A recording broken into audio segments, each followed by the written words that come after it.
waxaan maqlayay sharci baa la jabiyey waxan baa la yeelay sidan baa la yeelay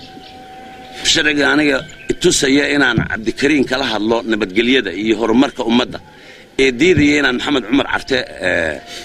la fadhiisto oo ah ra'iisul wasaare ku xigeenka dawladda federaalka Soomaaliya anigu ma garanayo aqligaasi meeshuu ka yimi waxaan hortiina ka qirayaa haddaad tihiin madaxdii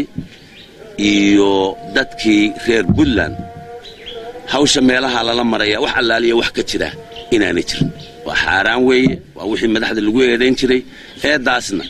nin durbaan tuntay ilaaq dalbay annaga kii noo yimaadee wax naga wareystay wixii jirana waa u sheegaynaa waxaan jirina waxaan leenahay ma jirto waxa aad ku hadlaysaa ee lagu hadlayo meelahan ka maqmaqlayna wax allaaliya wax ka jira ma jira aniga iyo gudoomiyaha baarlamaanka madaxweyne Cabdiweli uma naga sareeyay dalka waxaan u tagnayna dambe ahay runtiina boqolkiiba 85 ama 90 ku dhow waana lagu hambaliyay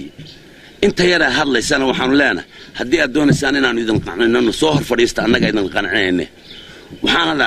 aad moodaa miraheedii iyo maxsuulkeedii in la hayo xubnaheennii baan helay karaamay iyo sharaf baan ku helay ummadii kale xitaa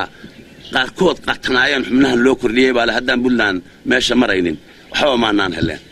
marka waxaan leeyahay hawlaha la sheegay waxba kama jiraan haba yaraata sabadnaatee